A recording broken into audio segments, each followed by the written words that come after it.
Hello everyone, this is Priya Ranjan and you are watching me at photo on physics for all. और आज का जो video है इसमें हम लोग बातें करेंगे प्रोडक्ट ऑफ वेक्टर के बारे में। हम लोग देखेंगे कि वेक्टर का कितना प्रोडक्ट होता है, कितने तरह का प्रोडक्ट होता है और वेक्टर का प्रोडक्ट स्केलर के प्रोडक्ट से कैसे डिफरेंट होता है। ये सारा चीज़ आज के वीडियो में डिस्कस होगी। कुल मिला के प्रोडक्ट ऑफ वेक्टर पर आपका मुश्किल से 3 लेक्चर आएगा, ये फर्स्ट से सेकेंड और थर्ड 3 लेक्चर मुश्किल से आएगा और फिर प्रोडक्ट ऑफ वेक्टर खत्म। फिर हम लोग वेक्टर को खत्म करेंगे और वेक्टर के बाद नेक्स्ट जो सीरीज स्टार्ट होगा, नेक्स्ट जो वीडियो होगा वो होगा थर्मोडायनेमिक्स पे। थर्मोडायनेमिक्स पे फिर वेव पे होगा। थर्मोडायनेमिक्स के बाद किस पे? वेव पे। सो सबसे पहले हम लोग वेक्टर खत्म करते हैं। और रही बात, तुम सोच रहे हो कि अच्छा वेक्टर के बाद अरे इस काइनेमेटिक्स कहाँ गया, फिर एनएलएम कहाँ गया। काइनेमेटिक्स एनएलएम ये सारा ऑनलाइन क्लासेज में आपको प्लेलिस्ट दे रखा है, ऑनलाइन क्लासेज में मैं पूरा कर रहा हूँ। सो ये सारा चीज़ चलते रहेगा। हाँ, कुछ सेक्शन है जिसे मैं अपलोड करूँगा और थर्मोडायनेमिक्स मैकेनिक्स से ज़्यादा रिलेट नहीं करता है, एक थोड़ा सा सेपरेट ब्रांच है, इसलिए मैंने इसको अलग से वीडियो बना के सोचा है इसको अलग से वीडियो बना के अपलोडेड फॉर्म में डालूं। सही। सो वीडियो को अंत तक देखें ताकि आपके वेक्टर के प्रोडक्ट का कॉन्सेप्ट क्लियर हो पाए। और जब कॉन्सेप्ट क्लियर हो जाए, ये वीडियो अच्छा लगे भाई साहब, तो चैनल को सब्सक्राइब कर देना, शेयर तो करना ही करना और लाइक बटन करके ही जाना।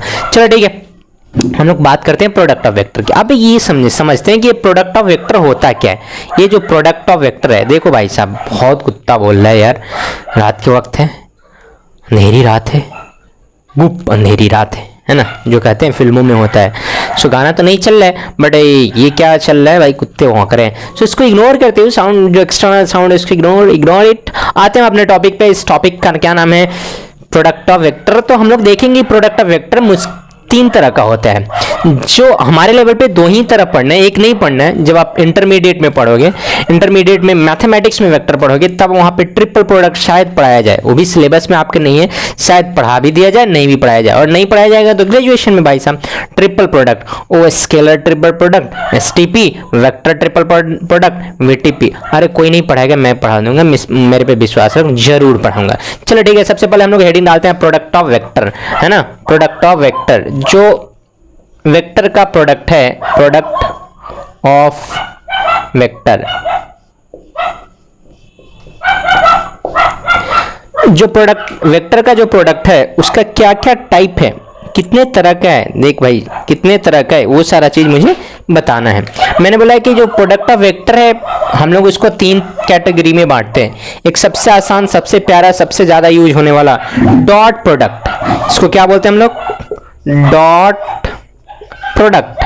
अच्छा, इस डॉट प्रोडक्ट का एक और नाम है, इसको बोलते हैं स्केलर प्रोडक्ट। क्या बोलते हैं? Scalar product. तो डॉट प्रोडक्ट या स्केलर प्रोडक्ट, है ना। इसको स्केलर प्रोडक्ट इसलिए बोला जाता है। अच्छा, इसको कैसे लिखा जाता है कि सपोज करो कि वेक्टर ए है, ये सपोज करो कि वेक्टर बी है, इन दोनों के बीच का जो एंगल थीटा है, देन हम लोग लिखेंगे ऐसे प्रोडक्ट करना पड़े तो ए डॉट बी, जैसे लिखते हैं वैसे ही पढ़ते हैं। डॉट प्रोडक्ट क्यों बोला जाता है? कि उनके बीच में क्या लिखा जाता है? ए डॉट बी, है ना। और इसका फॉर्मूला होता है ए बी कॉस थीटा। हम लोग जब डिटेल में करेंगे तो करेंगे, टेंशन वाली बात आपको यहाँ पे नहीं होना चाहिए, हरगिज नहीं होना चाहिए। ये डॉट प्रोडक्ट है। दूसरा इंपॉर्टेंट पॉइंट है जो 12th में बहुत काम देता है, स्पेशली मैग्नेटिज्म में, वो है क्रॉस प्रोडक्ट, है ना। क्या नाम है इसका? Cross product. और इस क्रॉस प्रोडक्ट का जो नाम है भाई साहब, एक और नाम है वेक्टर प्रोडक्ट। मैं ऊपर नीचे लिख देता हूं, vector product, vector product. Cross product को हम लोग क्या बोलते हैं भाई साहब? Vector product. ये क्रॉस प्रोडक्ट या वेक्टर प्रोडक्ट कितने तरह, मतलब ये होता है, इसको लिखते कैसे? सपोज करें कि वेक्टर ए है, ए वेक्टर बी है और इनके बीच का एंगल थीटा है, तो इसको ए क्रॉस बी कैसे लिखेंगे? ए क्रॉस बी। भाई साहब अब हम लोग जो समझते थे ये डॉट लिख दो तब अलजेब्रा में, क्रॉस लिख दो तब या एक्स इंटू वाई लिखो तब बात बराबर, लेकिन नहीं, ना ना ना ना ना ना, इस वेक्टर में भाई साहब लुच्चा हो जाएगा। इस वेक्टर में क्या हो जाएगा? लुच्चा। अगर तू डॉट के बदले क्रॉस लिख जाए, क्रॉस के बदले डॉट लिख गया, पूरा का पूरा मामला गड़बड़ हो जाएगा। सो प्लीज डॉट के बदले क्रॉस ना लिखे और क्रॉस के बदले डॉट ना लिखे, जो लिखना है वही लिखे, जो दिया गया वही लिखे। सो ए क्रॉस बी का फॉर्मूला क्या होता है, बस मैं यहाँ फॉर्मूला बता रहा हूँ, फिर हम लोग डिटेल में कर पढ़ेंगे इसको। A B sine theta n cap. ये एन कैप क्या होता है, ये सारा चीज हमें डिटेल में पढ़ना है, टेंशन वाली बात नहीं है। चलो, तुमने कहा कि सर एक तरह का और आपने बताया था, मैंने कहा हाँ, इसको हम लोग बोलेंगे ट्रिपल प्रोडक्ट। Triple product. और ये ट्रिपल प्रोडक्ट भी दो तरह का होता है भाई साहब।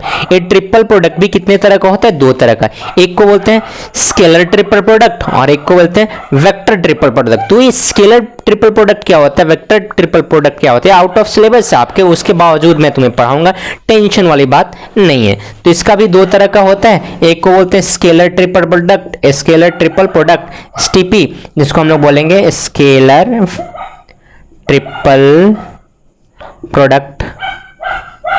ये केमिस्ट्री वाला मत समझ लेना, स्टैंडर्ड टेम्परेचर एंड प्रेशर है ना, सो फिर गड़बड़ हो जाएगा। और ये VTP, VTP vector triple product, ये क्या भाई साहब? Vector triple product. तुमने कहा ओके सर। तो आपने मोटा मोटी समझा कि किसी भी वेक्टर के प्रोडक्ट को हम लोग कितने तरह से दो वेक्टर, मान लो वेक्टर ए है और वेक्टर बी है, तो दो वेक्टर को दो तरीके से हम लोग प्रोडक्ट कर सकते हैं। और दो से ज्यादा वेक्टर हो तो दो तरीके से, उसको भी दो तरीके से। इसको हम लोग ट्रिपल प्रोडक्ट बोलते हैं। क्या बोलते हैं? Triple product. हम लोग बोलेंगे स्केलर ट्रिपल प्रोडक्ट भी होता है और वेक्टर ट्रिपल प्रोडक्ट भी होता है। सो हम लोग सबको बारी बारी से डिटेल में देखेंगे। तो यहां तक आप स्क्रीनशॉट ले लें, इसमें कोई भी इश्यू नहीं होना चाहिए। और हम लोग को जो पहला प्रोडक्ट है जिसको हमने बोला है डॉट प्रोडक्ट, उसको हम लोग पढ़ेंगे। और तीसरा है ट्रिपल प्रोडक्ट। सो फटाक से स्क्रीनशॉट लेके वीडियो पॉज करके स्क्रीनशॉट ले लो, फिर हम लोग आगे बढ़ते हैं। तुमने कहा ओके सर मेरा तो हो गया, आप तो बढ़ते रहो, आपको तो वीडियो पॉज नहीं करना है। मैंने कहा ना ना ना ना, मेरे को वीडियो पॉज नहीं करना भाई साहब। और हाँ, एक और चीज, पूरा कंसंट्रेशन के साथ पढ़ो, फुल कंसंट्रेशन के साथ पढ़ो, पहली बात। दूसरी बात, नोट्स तो जरूर बनाओ, नोट्स मेकिंग छोड़ना नहीं है, दूसरी बात है। और तीसरी बात ये है कि वीडियो को लास्ट तक देखो, तब जाके कुछ समझ में आएगा। अदरवाइज ये कॉमेडी नहीं है कि ये वाला पोर्शन अच्छा लग रहा है, चलो भगा के देख लेते, अच्छे ये वाला पोर्शन तो नहीं यार, बोर कर रहा है, छोड़ो यार, ऐसा तो कुछ है नहीं। पढ़ते तो खुद के मन से हो नहीं, पेरेंट्स जब तक कहना है तो पढ़ते ना है, तो फिर पढ़ लो भाई। अब खुद के मन से पढ़ता हो तो फिर पूछना ही नहीं। तो सबसे पहला जो प्रोडक्ट हम लोग पढ़ेंगे डॉट प्रोडक्ट। क्या पढ़ेंगे हम लोग? Dot product. इस डॉट प्रोडक्ट का एक और नाम है, इस डॉट प्रोडक्ट का क्या नाम है? स्केलर प्रोडक्ट भी बोलते हैं इसको, और स्लैश मार दो, स्केलर प्रोडक्ट। क्यों बोलते हैं? क्योंकि इसका जो रिजल्ट होता है ना, दो वेक्टर को अगर हम लोग गुना करेंगे, प्रोडक्ट करेंगे, तो हमारे पास दो तरह का रिजल्ट आने की पॉसिबिलिटी होती है। एक तो वो या तो वेक्टर का फॉर्म निकल जाए जिसको हम लोग क्रॉस प्रोडक्ट बोलेंगे, या फिर वो स्केलर फॉर्म में निकल जाए जिसको हम लोग डॉट प्रोडक्ट बोलेंगे। सो दो वेक्टर को प्रोडक्ट करने पे दो पॉसिबिलिटी बनता है कि हो सकता है वो तुम्हारा वेक्टर निकल जाए, हो सकता है स्केलर निकल जाए। जब स्केलर निकल जाए तो उसको बोलेंगे डॉट प्रोडक्ट या इसको स्केलर प्रोडक्ट। अब डिफाइन कैसे करते हैं? कहता है कि दो वेक्टर है, मान लो सपोज करो वेक्टर ए है और ये वेक्टर बी है ना। दो वेक्टर है, इन दोनों वेक्टर के बीच का एंगल, इन दोनों वेक्टर के बीच का एंगल क्या भाई साहब? थीटा है। तो ए डॉट बी को हम लोग बोलेंगे डॉट प्रोडक्ट या स्केलर प्रोडक्ट। क्या बोलेंगे? Dot product and scalar product. और इसको डिफाइन करते हैं ए का मैग्नीट्यूड, बी का मैग्नीट्यूड और इन दोनों के बीच के एंगल का कॉस, इन दोनों के बीच। अब ऐसे डिफाइन करते हो भाई साहब तो इसमें कोई नहीं। It is define as the product of magnitude of individual vectors and cos of cosine of angle between them. तुमने कहा ओके सर, अब माना सर ए डॉट बी। तुमने कहा ठीक है, क्या मैं इसको कुछ और तरीके से भी लिख सकता हूँ ए डॉट बी को? तुमने कहा हाँ सर लिख सकते हो, आपकी मर्जी। मैं वेक्टर ए लिखूंगा और उसको मॉड लगा दूंगा, इसका भी मतलब तो यही है ना। और मैं वेक्टर बी लिखूंगा और इसका मॉड लगा दूंगा, इसका भी मतलब तो यही बनता है ना। और फिर हम क्या मैं लिखूंगा cos थीटा, दैट्स ऑल। तो ऐसा भी हमारा होता है, तो टेंशन वाली बात नहीं। अगर ऊपर वाला मिल जाए तो वाह वाह, नीचे वाला मिल जाए तो भी वाह वाह, कोई टेंशन वाली बात नहीं। तो डिफाइन कैसे करते हैं? It is define as the product of magnitude of individual vectors and cosine of angle between them. So हम लोग अगर डिफाइन करना पड़े तो लिखेंगे it is defined as the product of individual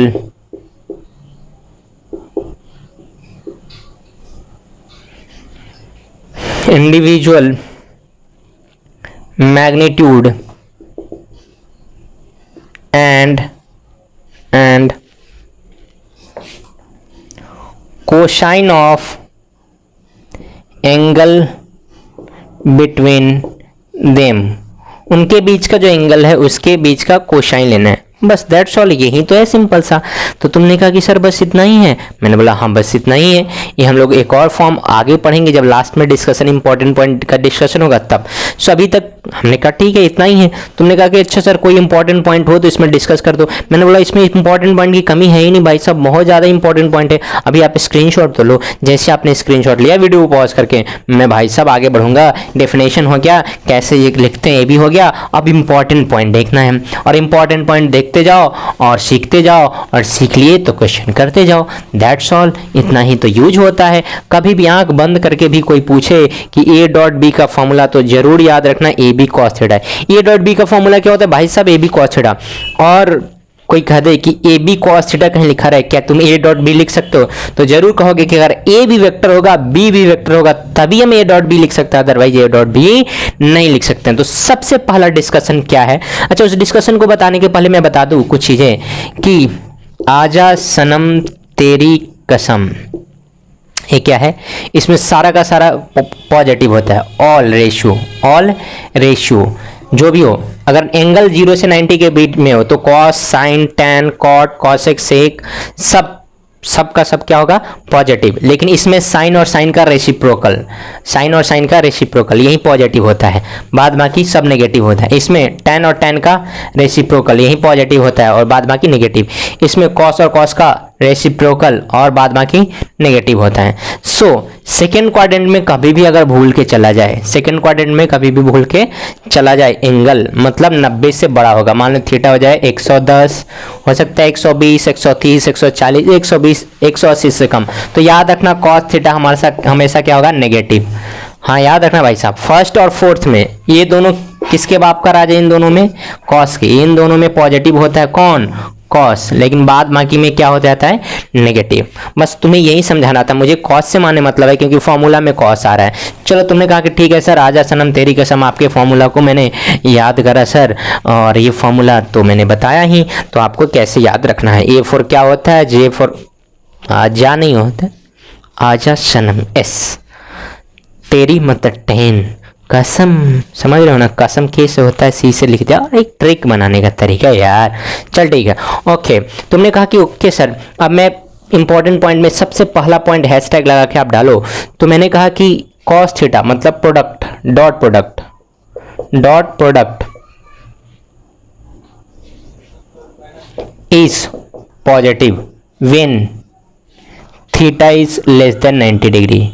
theta is less than 90 degree होगा तो positive होगा। कैसे? तो ए डॉट बी का फॉर्मूला लिखो, तो ए का मैग्नीट्यूड, बी का मैग्नीट्यूड और कॉस थीटा। ये मैग्नीट्यूड हमेशा पॉजिटिव होता है, ये भी क्या होता है? पॉजिटिव, ऑलवेज पॉजिटिव, याद रखना। मैग्नीट्यूड जो लिखते हैं ऑलवेज क्या लिखते हैं? पॉजिटिव। तो ये दोनों तो ऑलवेज पॉजिटिव है। रही बात कॉस थीटा, और कॉस थीटा अभी बताया कि जब थीटा क्या हो? 90 से कम। So it is also positive when theta less than 90 degree. तो 90 डिग्री से कंडीशन ही है। तो मैंने बोला कि जब तीन पॉजिटिव का प्रोडक्ट पॉजिटिव ही होता है कि नेगेटिव हो जाता है? भाई साहब पॉजिटिव होता है। तो प्लस का प्रोडक्ट क्या होगा? प्लस ही होगा। और माइनस का प्रोडक्ट भी प्लस होगा। तो आपको माइनस में नहीं जाना है भाई साहब, प्लस, ये भी प्लस और ये भी प्लस, तीनों प्लस का प्रोडक्ट क्या होगा? प्लस। सो इसलिए कहा जाता है कि dot product is positive when theta less than 90 degree. और इसी में दूसरा पॉइंट है कि dot product is negative. Dot product is negative कब होगा भाई साहब? When theta is greater than 90 degree and less than 180। तो थीटा को हम लोग कैसे लिखेंगे? लेस देन 180 और ग्रेटर देन 90 डिग्री, है ना? Greater than equal to sign नहीं लगाया, क्यों नहीं लगाया उसका मतलब भी मैं समझाऊंगा। अबे देखो 180 से ज़्यादा क्यों नहीं बोला? क्योंकि 180 से ज़्यादा हमारा वेक्टर के बीच का एंगल होता ही नहीं है। जिसको आइडिया नहीं वेक्टर का, शुरू से जाके वीडियो देखो कि एंगल बिटवीन वेक्टर हमेशा 180 या उससे कम ही होता है। 180 से 1 डिग्री भी एक्सीड करता है तो 360 से हम लोग क्या कर देते हैं? सबट्रैक्ट कर लेते हैं।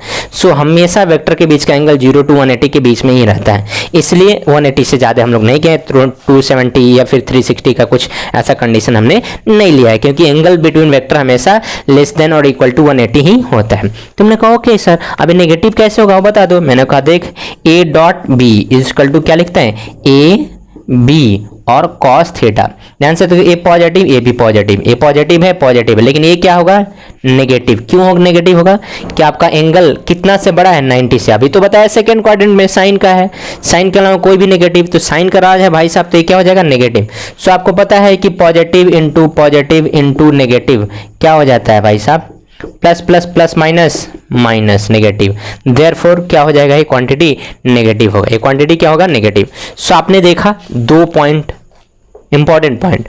आगे भी डिस्कशन करना है, आगे भी अभी बहुत सारा डिस्कशन है भाई साहब, अभी बहुत सारा डिस्कशन है, देख। सो फटाक से इसका वीडियो पॉज करो, स्क्रीनशॉट ले लो। सो तीसरा पॉइंट, 2 पॉइंट तो हो चुके हैं ना, तीसरा पॉइंट डिस्कस करते हैं, और ये पॉइंट है कि it follows the commutative law. अभी लॉ मेरे को समझ में नहीं आया, तो तेरे को क्या समझ में आएगा, तो चल देखते हैं क्या है भाई। तीसरा पॉइंट है, third point, it follow the commutative law. ये कौन सा लॉ है भाई साहब, कम्यूटेटिव लॉ। अभी लॉ क्या कहता है कि देख 4 + 3 करूँ तो 7 आएगा, या 3 + 4 करूँ तो भी 7 आएगा। इसी को हम लोग बोलते हैं कम्यूटेटिव लॉ।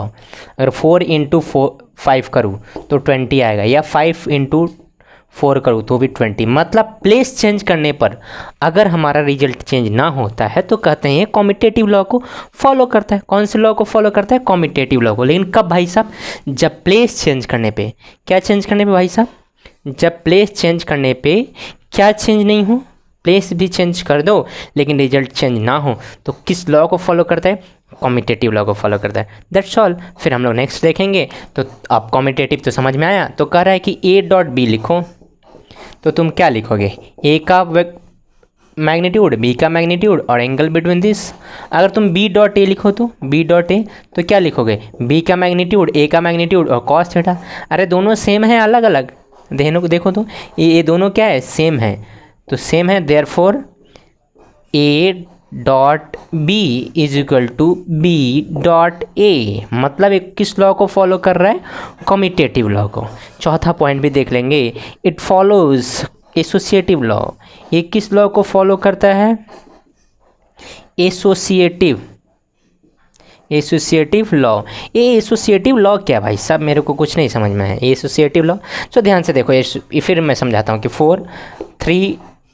4 मान लो 4 × 3 + 4 है, तो ऐसा है, तो इसको कहते हैं इसके साथ भी प्रोडक्ट करो, इसके भी साथ, मतलब 4 × 3 + 4 × 4। इसी को हम लोग बोलते हैं कि अलग अलग एसोसिएटेड हो, तो हम लोग क्या बोलेंगे इसको, एसोसिएटिव लॉ।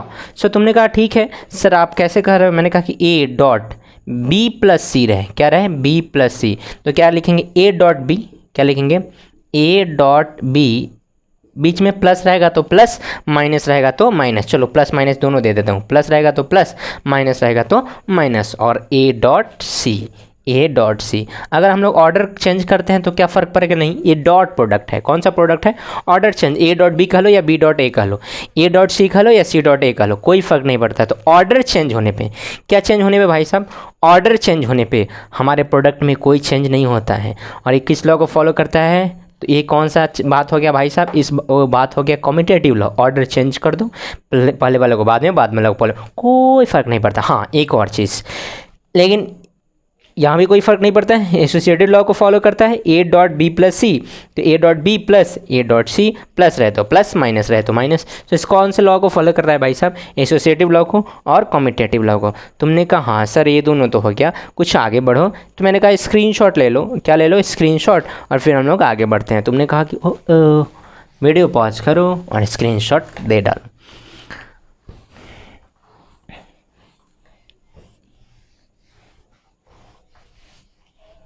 अब कहता है कि दो सिमिलर वेक्टर का प्रोडक्ट वहीं A² हो जाता है। फोर्थ 2 पॉइंट इधर हुआ, 2 पॉइंट पहले था, 5th पॉइंट होगा ये, है ना। कहता है A.A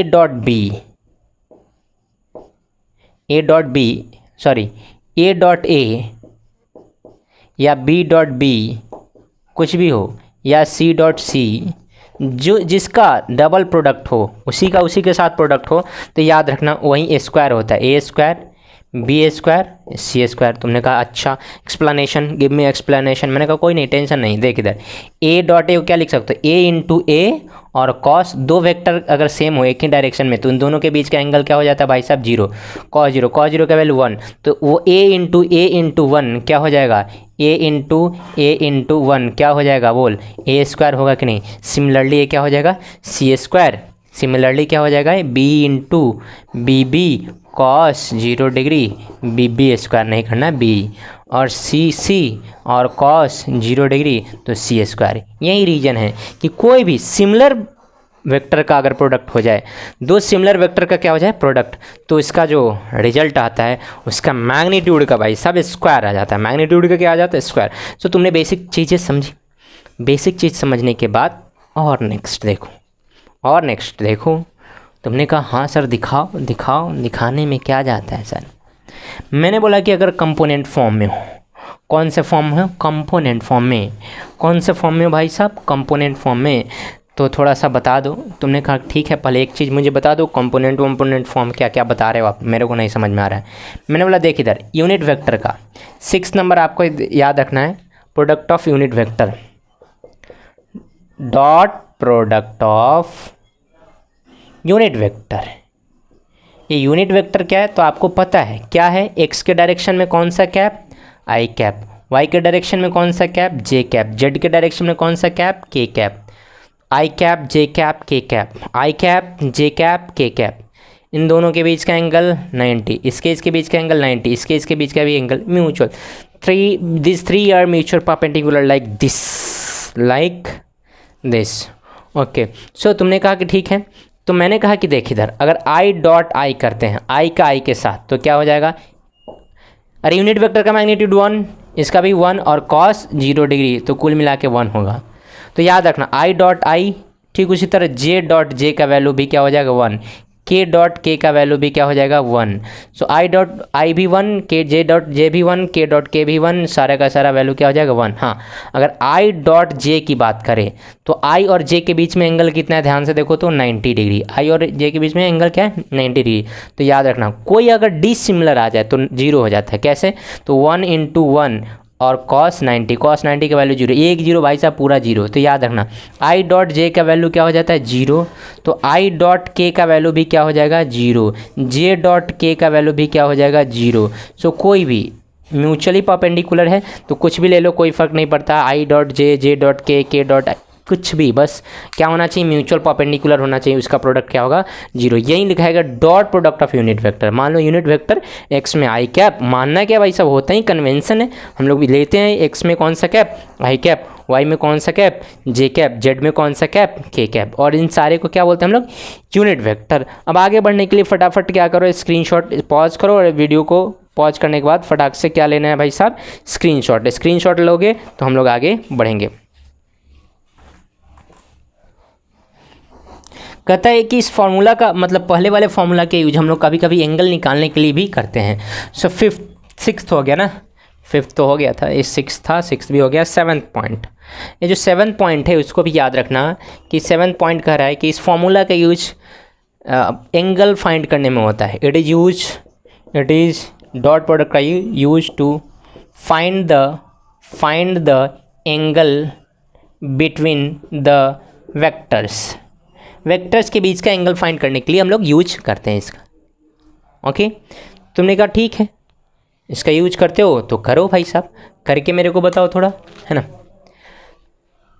करके बताओ कि कैसे यूज करते हो। मैंने कहा बहुत आसान है, देखो ए डॉट बी का क्या फॉर्मूला निकलता है, ए डॉट बी का क्या फॉर्मूला निकलता है, ए बी कॉस थीटा। यहाँ से मैं अगर कॉस थीटा लिखना चाहूँ तो बाद बाकी को भेज दूँ इधर प्रोडक्ट में, इधर आकर डिवीजन में, तो क्या लिख सकता हूँ A dot B divided by A B. तो क्या हो जाएगा, कॉस थीटा का वैल्यू क्या हो जाएगा, A dot B divided by A B is equal to cos theta, is equal to cos theta.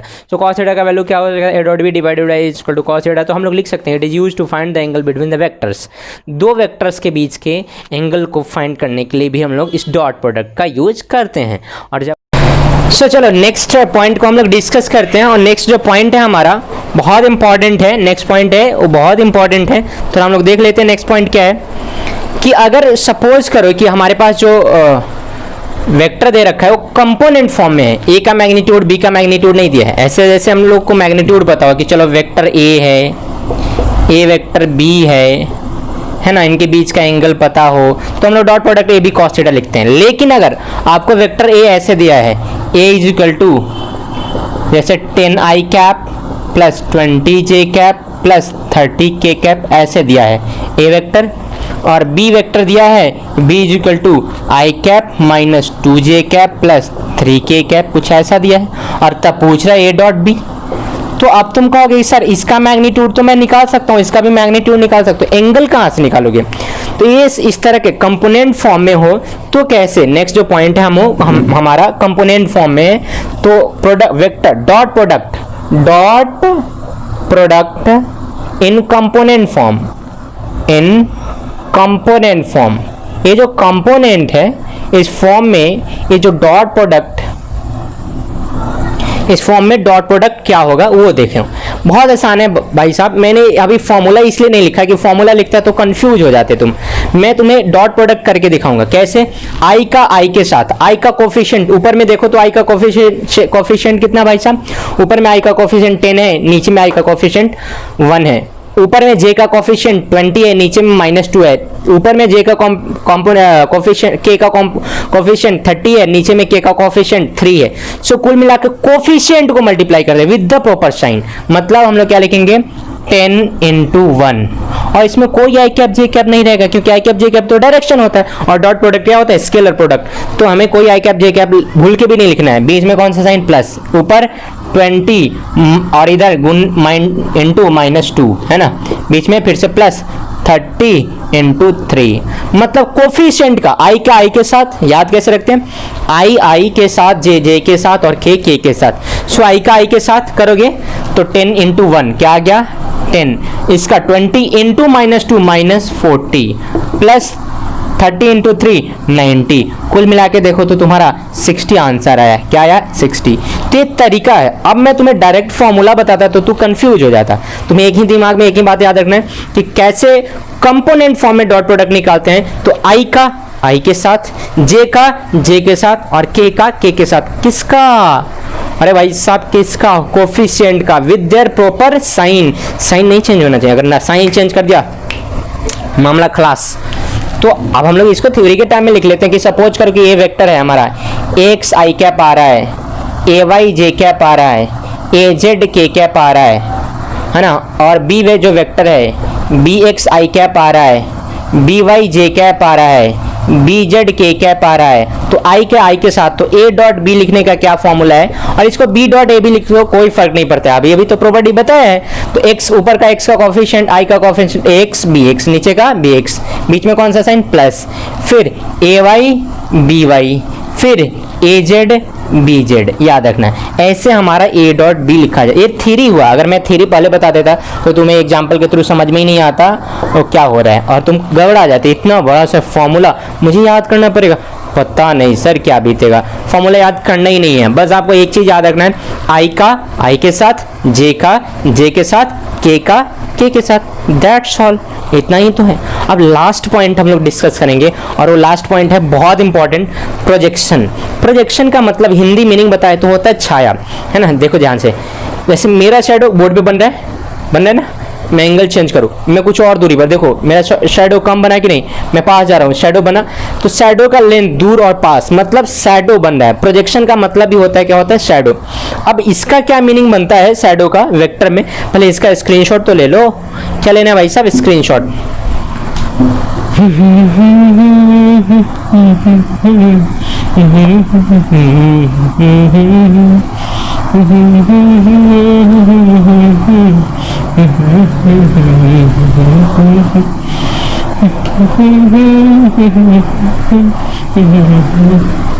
अच्छा एक चीज, प्रोजेक्शन हम लोग जब बात करेंगे तो दो तरह का प्रोजेक्शन होगा। ये नेक्स्ट टॉपिक है projection of vector. Projection of vector दो तरह का प्रोजेक्शन होगा भाई साहब। एक प्रोजेक्शन होगा स्केलर प्रोजेक्शन। क्या होगा? Scalar projection. Scalar projection. तुम कहोगे क्या है सर, छाया भी स्केलर और वेक्टर बनेगा? हाँ भाई साहब बनेगा। एक क्या होगा स्केलर प्रोजेक्शन और दूसरा क्या होगा वेक्टर प्रोजेक्शन।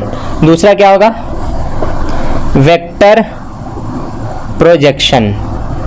प्रोजेक्शन भी भाई साहब दो तरह का, एक स्केलर प्रोजेक्शन, दूसरा वेक्टर प्रोजेक्शन। दो ही प्रोजेक्शन है और दोनों प्रोजेक्शन को हम लोग बारी बारी से पढ़ेंगे। दोनों प्रोजेक्शन में माइनर डिफरेंस है, बहुत कम का डिफरेंस है। फॉर्मूला से लेके प्रोसेस से लेके सब कुछ में माइनर डिफरेंस है। तो सबसे पहले प्रोजेक्शन का मतलब तो समझ जाए। तुमने कहा ठीक है सर इसको क्या है सर, आप तो कर दिए दो पार्ट में, ऐसे भी मैं लिख लूंगा प्रोजेक्शन और वेक्टर दो पार्ट में, स्केलर प्रोजेक्शन और वेक्टर प्रोजेक्शन। अब सर आपको बताना है स्केलर प्रोजेक्शन। सबसे पहले मुझे स्केलर प्रोजेक्शन बता दो। ये पॉइंट है भाई साहब, ये डॉट प्रोडक्ट का एप्लीकेशन है, ये इंपॉर्टेंट पॉइंट है। किसका? डॉट प्रोडक्ट का। तो ये मत समझना कि अलग टॉपिक है कुछ और है, नहीं। स्केलर पॉइंट, स्केलर प्रोडक्ट का जिसको हम लोग डॉट प्रोडक्ट बोलते हैं, उसी का एप्लीकेशन है। उसका क्या है? Application. So let's start the projection of vector. और भी कौन सा? Scalar projection. तो स्केलर प्रोजेक्शन, अगर स्केलर प्रोजेक्शन की मैं बात करूं तो देखता हूं ये स्केलर प्रोजेक्शन क्या होता है ना। मैं देख रहा हूं कि स्केलर प्रोजेक्शन क्या होता है। मैंने कहा कि देखो सिंपल सा फंडा है, ये एक्स एक्सिस सिंपल फंडा, ये वाई एक्सिस सिंपल फंडा। मैंने एक वेक्टर बनाया और वेक्टर लिया ए और ए एंगल बना दिया थीटा, है ना। अब क्या लिया मैं? एक टॉर्च। मैंने क्या लिया? एक टॉर्च। अभी तो मेरे पास है नहीं भाई साहब। अगर मैं वेक्टर इसी को बना दूं, देख ध्यान से, इसको वेक्टर बना दूं, ध्यान से देखो थोड़ा बहुत अगर तुम विजुअलाइज करोगे थोड़ा बहुत। रुको मैं शैडो का कुछ और जुगाड़ लगाता हूँ, एक लाइट को ऑफ करता हूँ, देख शायद शैडो अच्छे से समझ में आए। ध्यान से देखो ये वेक्टर है ना। इस वेक्टर का अगर लाइट इधर से पड़ रहा है, अगर लाइट ऊपर से पड़ता ऐसे, तो इस वेक्टर का कुछ ना कुछ यहाँ पे प्रोजेक्शन बनता, कुछ ना कुछ छाया बनता। इसको हम बोलते हैं एक्स प्रोजेक्शन। चूंकि एक्स एक्सिस पे बन रहा है, किस पे बन रहा है? एक्स एक्सिस पे। और इधर से टॉर्च मारेंगे तो इधर बनेगा, उसको बोलेंगे वाई प्रोजेक्शन। क्या बोलेंगे? Y projection. और सिंपल डायरेक्शन के साथ ना लिखे तो स्केलर हो जाता है। अगर आई कैप जे का एक्स में है तो आई कैप लगा दिए तो तुम्हारा वेक्टर प्रोजेक्शन हो गया, वाई में है जे कैप लगा दिए तो वेक्टर प्रोजेक्शन हो गया। अगर हम लोग नहीं लगा रहे तो हमारा सिंपल क्या होगा? Scalar projection. तुमने कहा ठीक है सर ये तो समझ में आया, थोड़ा आप ये बता दो इसका वैल्यू क्या होगा। मैंने कहा कि देख ध्यान से, ये अगर तुम्हारा मैग्नीट्यूड ए है और ये एंगल क्या है? थीटा, तो तुम परपेंडिकुलर ड्रॉ करो। यहाँ से क्या ड्रॉ करो? परपेंडिकुलर। तुमने यहाँ से परपेंडिकुलर ड्रॉ करा तो अगर ए मैग्नीट्यूड, ए वाला डिस्टेंस क्या हो जाएगा? ए कॉस थीटा। क्यों होता है? अरे इसमें एंगल में लिखो, ये तुम्हारा हाइपोटेनस, ये वाला तुम्हारा परपेंडिकुलर, ये वाला बेस। कॉस थीटा लिखो तो थोड़ा सा भाई साहब, कॉस थीटा क्या होता है? Base upon hypotenuse. Base B मान लिया, हाइपोटेनस ए है, अरे यही ना हाइपोटेनस है। क्रॉस प्रोडक्ट करो तो बी का वैल्यू क्या आया? ए कॉस थीटा। बी का वैल्यू क्या है? ए कॉस थीटा। ठीक उसी तरह साइन थीटा अगर लिखा जाए, क्या लिखा जाए? साइन थीटा, तो क्या लिखेंगे? Perpendicular upon hypotenuse. तो पी की जगह क्या लिख सकता हूं? ए साइन थीटा। मतलब मैं कह सकता हूं कि इसका वैल्यू है हमारे पास ए साइन थीटा और इसका वैल्यू है ए कॉस थीटा। सो अगर मैं कहूं कि अच्छा इस प्रोजेक्शन, इस शैडो का लेंथ क्या होगा, तो एक्स प्रोजेक्शन तुम्हारा क्या होगा? ए कॉस थीटा। क्या होगा? ए कॉस थीटा। वो भी स्केलर की वेक्टर, स्केलर, इसमें कोई डायरेक्शन नहीं। अगर मैं कहीं वाई प्रोजेक्शन बता दो भाई साहब तो क्या कहोगे? ए साइन थीटा। अरे वाई में शैडो, इतना शैडो, यही ना शैडो बनेगा। तो तुम्हें प्रोजेक्शन समझ में आया? तुमने कहा कि हाँ सर एक्स और वाई में तो प्रोजेक्शन समझ में आया। सर अगर मैं कहूं कि ये दो वेक्टर है, क्या है? दो वेक्टर, और टॉर्च मैं इधर से जला रहा हूं तो इस वेक्टर का यहाँ पे, इस पे कुछ ना कुछ हिस्सा, भाग प्रोजेक्शन पड़ेगा। तो एक वेक्टर का दूसरे वेक्टर पर प्रोजेक्शन कैसे निकालते हो वो देखेंगे। क्योंकि किसी वेक्टर का एक्स में प्रोजेक्शन तो बहुत आसान है, किसी वेक्टर का वाई में प्रोजेक्शन तो बहुत आसान है, लेकिन किसी वेक्टर का, एक वेक्टर का दूसरे वेक्टर पे प्रोजेक्शन आसान है या टफ है वो तो देख ले थोड़ा। और अच्छी बात है एक और चीज, जहां हम लोग प्रोजेक्शन निकालते हैं ना उसी के साथ एंगल रहता है। जैसे एक्स पे निकाले हैं तो एक्स के साथ एंगल, तो जिस पर प्रोजेक्शन निकालेंगे उसी के साथ एंगल होना चाहिए। एक्स के साथ एक्स कॉस थीटा, और y के, तुमने कहा कि सर y के साथ भी तो निकाल लें, तो y के साथ एंगल नहीं है तो उसके साथ cos नहीं जा रहा है, sin जा रहा है। तो ये याद रखना कंपोनेंट में, जिसके साथ एंगल उसके साथ cos, जिसके साथ नहीं उसके साथ sin। और प्रोजेक्शन का मतलब क्या होता है? शैडो। शैडो प्रोजेक्शन का क्या मतलब होता है, शैडो। ये टॉर्च इधर से आ रहा है तो ये मेरा ऐसे, अगर सामने से आता तो शैडो इधर बनता और कुछ उसका कुछ और पार्ट बनता, नीचे से आता तो मेरा लंबा सा शैडो बनता है ना। देखते हो पीछे से आता तो शैडो, तुम खुद ब खुद देखो, स्ट्रीट लाइट में जाके देखो तो शैडो कभी लंबा बनता है कभी छोटा बनता है। उस लंबा और छोटा किसके कारण होता है, प्रोजेक्शन के कारण, लाइट के एंगल के कारण। तुम्हारा कभी मैग्नीट्यूड तो उतना ही है भाई साहब, कभी कभी ऐसे हो जाते हो, है कि नहीं। तो तुमने समझा प्रोजेक्शन। और स्केलर क्यों बोलते हैं, सिर्फ मैग्नीट्यूड है एक और छेड़ा, इसी में आई कैप लगा देते तो वेक्टर बन जाता है, इसी में आई कैप लगा देते तो वेक्टर। तो अभी तुमने मीनिंग समझा, लेकिन ऐसा ही नहीं आता है, आता है कुछ और आपको याद आ गया कि हाँ सर अब एक चीज समझ में आ गई कि सर अगर हमें एक्स पे प्रोजेक्शन निकालना है तो एंगल एक्स के साथ होना चाहिए और कॉस कंपोनेंट, क्या कंपोनेंट, कॉस। सर अगर किसी और पे एक प्रोजेक्शन निकालना चाहिए तो एंगल उसी के साथ होना चाहिए और उस पर कौन सा कंपोनेंट, कॉस। तो देखो प्रोजेक्शन, एक वेक्टर का प्रोजेक्शन दूसरे वेक्टर पे स्केलर प्रोजेक्शन कैसे लिख रहे हैं। स्क्रीनशॉट लेके ले, वीडियो पॉज करके स्क्रीनशॉट लेना ना भूले और हम लोग बढ़ते हैं आगे। तुमने कहा कि हाँ सर थोड़ा सा तेज हो रहा है सर, थोड़ा स्लो पढ़ाओ सर। मैंने बोला कि ठीक है, थोड़ा स्लो पढ़ाने का कोशिश करें, आदत से मजबूर हैं, थोड़ा थोड़ा फास्ट नहीं पढ़ेंगे, थोड़ा थोड़ा। तो छोटा वीडियो में बहुत सारा चीज़ कहाँ से होगा ना। तो ये मेरी भी प्रॉब्लम है, मेरी भी मजबूरी है, तुम तो समझते हो, समझदार प्राणी हो। चलो मैंने बोला कि मान लो वेक्टर ए है और ये वेक्टर बी है और मैं तुमसे पूछूं कि ऊपर से टॉर्च, इन दोनों के बीच का एंगल और ऊपर से टॉर्च मारा हो, बताओ ए का कितना, बी पर प्रोजेक्शन। तुमने कहा कि सर अभी आपने बताया है कि जिस पे प्रोजेक्शन निकालना है उसके साथ एंगल है और कॉस कंपोनेंट मतलब ए कॉस थीटा अगर कहीं हो जाए सर, कहीं से निकल जाए तो वही होगा प्रोजेक्शन ऑफ ए। क्या हो जाएगा, projection of A on the B. Sir vector A का प्रोजेक्शन बी पर हो जाएगा अगर ए कॉस थीटा कहीं से निकल जाए तो। मैंने कहा ठीक है। नाउ ए डॉट बी का क्या फॉर्मूला होता है, तुमने कहा ए बी कॉस थीटा, बड़े गर्व से कहा, बी प्राउड कि मुझे आता है फॉर्मूला सर। मैंने कहा ठीक है, ए बी को हटाओ, ए डॉट बी, इधर बी इधर लिख दो बी, और ये क्या बच गया, ए कॉस थीटा। अरे क्या है ए कॉस थीटा, क्या है, projection of A on the B. याद रखना कैसे लिखते हैं, तो A dot B divided by D. और याद रखने का ट्रिक भी मैं बता रहा हूं, याद रखने का ट्रिक भी बता रहा हूं। जिसका भी प्रोजेक्शन निकालना, ऊपर वाला टर्म भाई किसी का, मान लो बी का ए पर निकालना, कोई फर्क नहीं पड़ता, ऊपर वाले टर्म में कोई फर्क नहीं, हमेशा ए डॉट बी होगा। क्या होगा, ए डॉट बी, ऊपर वाले टर्म में कोई परेशानी नहीं, प्रोजेक्शन हमेशा क्या होगा, ए डॉट बी। नीचे वाले में जिस पर निकालना हो वो डिवाइड में होता है, जिसका निकालना हो नहीं, जिस पर निकालना हो। जैसे ए का बी पर निकालना है तो बी डिवीजन में है, अगर बी का ए पर निकालना होता तो ए डिवीजन में होता है, अगर बी का किस पर निकालना होता ए पर तो ए किस में होता है, डिवीजन में। इसी से कर दूं, अगर आपको मैं लिखूं कि अब लिखो भाई साहब प्रोजेक्शन ऑफ ए नहीं बी ऑन द ए, तो कहता है सिंपल है सर, ये वाला फॉर्मूला तो लिखा जाएगा। अब बी का प्रोजेक्शन निकालना है तो बी कॉस थीटा एक साथ रखो सर और ए को डिवाइड कर दो, तो क्या हो जाएगा, ए डॉट बी, ऊपर वाला कोई चेंजिंग नहीं, ए डॉट बी, और नीचे किस पर प्रोजेक्शन है भाई साहब, तो बी का प्रोजेक्शन है किस पर, ए का, तो डिवीजन में क्या आ जाएगा, ए। तो बातें समझ में आई, प्रोजेक्शन कैसे निकालते हैं। ये सारा का सारा प्रोजेक्शन हमारा स्केलर है, क्या है, स्केलर, वेक्टर नहीं है। इसी में डायरेक्शन जोड़ देंगे तो क्या बन जाएगा, वेक्टर। प्रोजेक्शन, कौन सा प्रोजेक्शन, तो प्रोजेक्शन समझ में आए, किसी भी एक वेक्टर का दूसरे पर प्रोजेक्शन निकालने को कहा जाए हमेशा डॉट प्रोडक्ट। एक एग्जांपल के थ्रू मैं तुम्हें समझाऊंगा, घबराओ मत, इसका स्क्रीनशॉट ले लो फटाक से। स्क्रीनशॉट लेने के बाद हम लोग आगे बढ़ेंगे, है ना। एक एग्जाम्पल लेंगे तब प्रोजेक्शन समझ में आएगा कि हाँ एग्जाम्पल के थ्रू एक प्रोजेक्शन अच्छे समझ में आएगा, स्केलर प्रोजेक्शन। और फिर हम लोग लास्ट एक छोटा सा टाइम लेंगे और वेक्टर प्रोजेक्शन का थ्योरी लिखेंगे, कंप्लीट करेंगे, टट्टा वाइवा बोलेंगे वीडियो में, और इसके बाद नेक्स्ट वीडियो वेक्टर प्रोडक्ट पे और ख़त्म। फिर अब अपलोड होगा, इस वीडियो में एक बार बता चुका हूँ कि आप अपलोड किया होगा थर्मोडायनेमिक्स। कौन सा भाई साहब, थर्मोडायनेमिक्स, क्योंकि केमिस्ट्री का भी पार्ट है। थर्मोडायनेमिक्स हमारा केमिस्ट्री में भी थोड़ा बहुत पढ़ाई होता है, थर्मो केमिस्ट्री के टर्म में, वो जो केमिस्ट्री में पढ़ाया जाता है फिजिक्स में नहीं पढ़ाया जाता, थोड़ा बहुत पढ़ाया जाता है ना, laws of thermodynamics.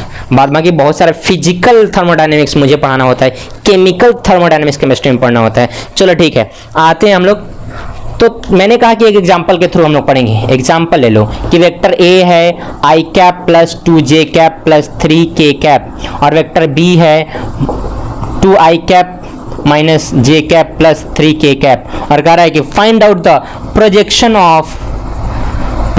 Of A on the B. तो सबसे पहले किसी का भी प्रोजेक्शन निकालना हो किसी पर, तुम आंख बंद करके मैग्नीट्यूड दोनों का निकालना। इसका अगर मैग्नीट्यूड निकालने जाओगे तो रिजोल्यूशन का वीडियो तो आपने देखा होगा कि मैग्नीट्यूड कैसे निकालते हैं। तो x कंपोनेंट का स्क्वायर 1 है यहाँ, तो 1 का स्क्वायर 2 का स्क्वायर प्लस 3 का स्क्वायर, 1 का स्क्वायर 1, 2 का स्क्वायर 4 तो 5 हो गया और 3 का स्क्वायर 9 तो √14। a का मैग्नीट्यूड क्या आ गया, मतलब a वैल्यू आ गया √14।